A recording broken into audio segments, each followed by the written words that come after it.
Parole de la semaine. Dieu ôte de l'Église les orgueilleux qui s'exaltent. Zakpunen, 17-08-2025.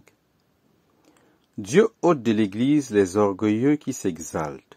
Sophonie 3, versets 8 à 17. L'apôtre Jean a vu cela se produire à son époque et il a dit « Ils sont sortis du milieu de nous, mais ils n'étaient pas vraiment des nôtres, car s'ils avaient été des nôtres, ils seraient demeurés avec nous. Mais ils sont sortis afin qu'il soit manifeste qu'ils ne sont pas des nôtres. » 1 Jean 2, 19.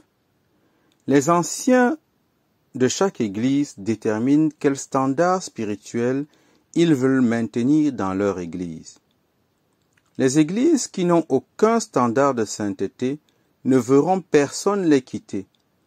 Mais les églises qui désirent vivre selon les normes que Jésus a enseignées découvriront, comme Jésus lui-même l'a vécu, que beaucoup les quitteront. Et c'est ce que nous avons vu se produire au milieu de nous.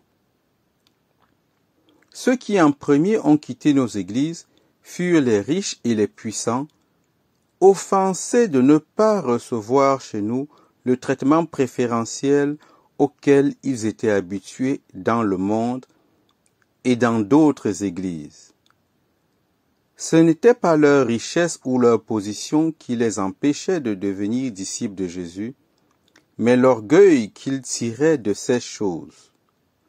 Nous n'avons jamais accordé d'importance à la richesse ou à la position terrestre de quiconque. Nous avons honoré seulement ceux qui étaient humbles et craignaient Dieu, qu'ils soient riches ou pauvres. Psaume 15, 4.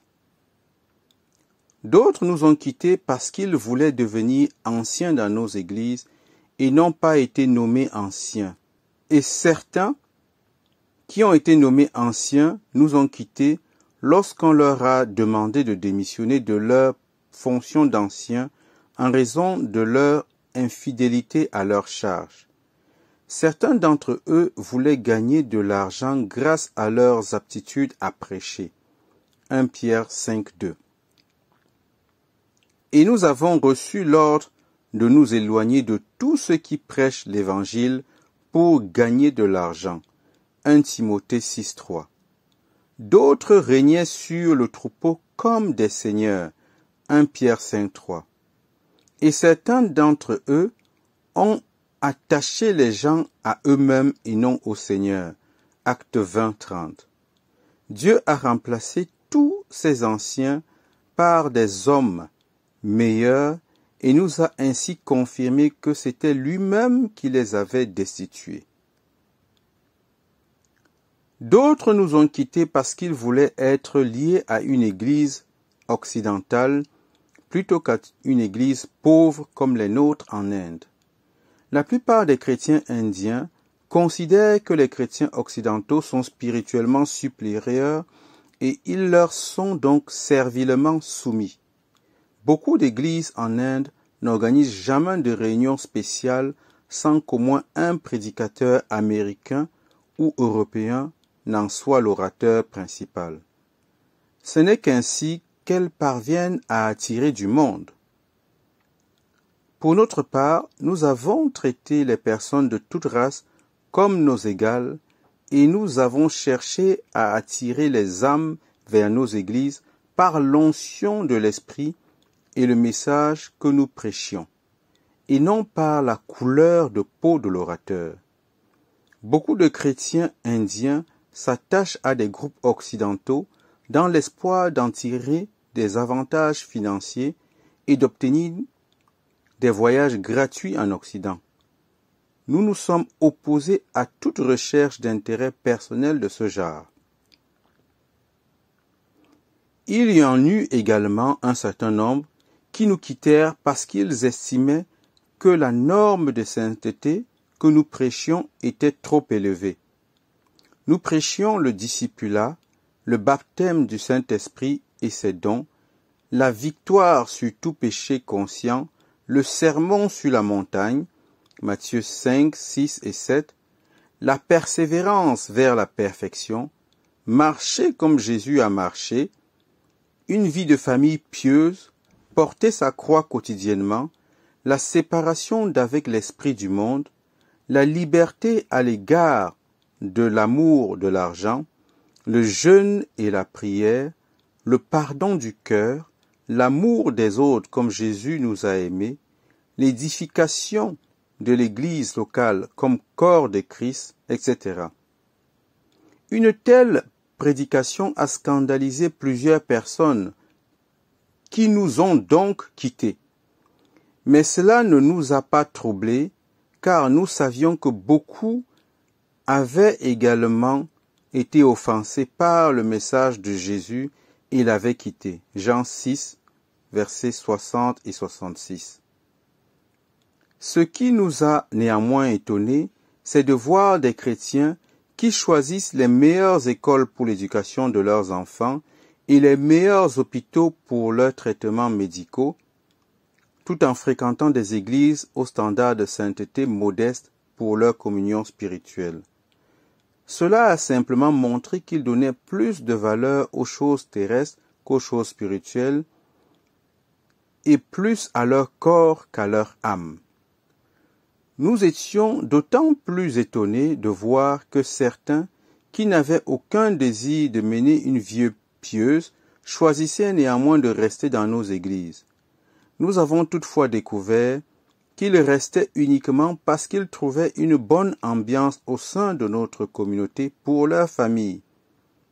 Notre église était comme un bon club qui ne demandait pas de cotisation.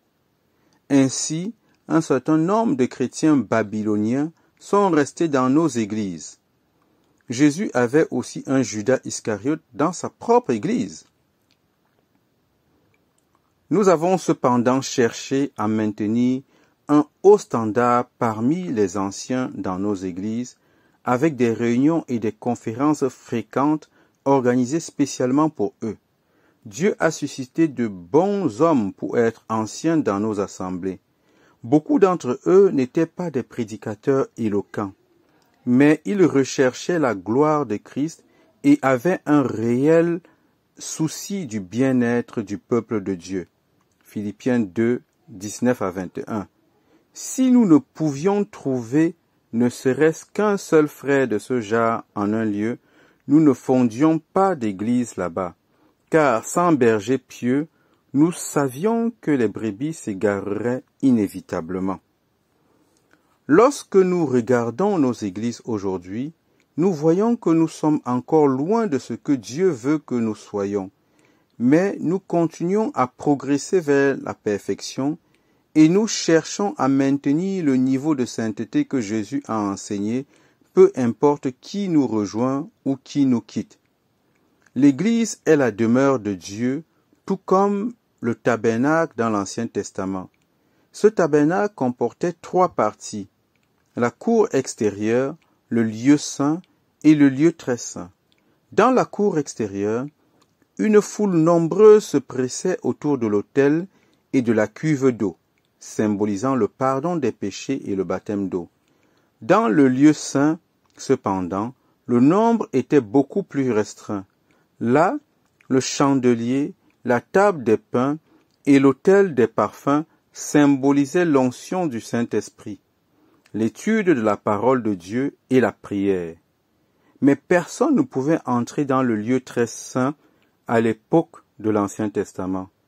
C'est cet espace sacré qui est aujourd'hui ouvert à tous ceux qui recherchent la communion avec Dieu, qui s'abandonnent entièrement à lui et qui cherchent à l'adorer en esprit et en vérité. Ces 3 parties du tabernacle représentent 3 cercles d'intimité avec Dieu, et chaque église, y compris la nôtre, est composée de personnes qui choisissent de vivre dans l'un de ces 3 espaces. Les vainqueurs, cependant, sont ceux qui choisissent de vivre en permanence dans le lieu très saint et qui resteront donc fidèles au Seigneur jusqu'à la fin. Ce sont eux qui constituent la véritable force de nos églises et de toutes les églises.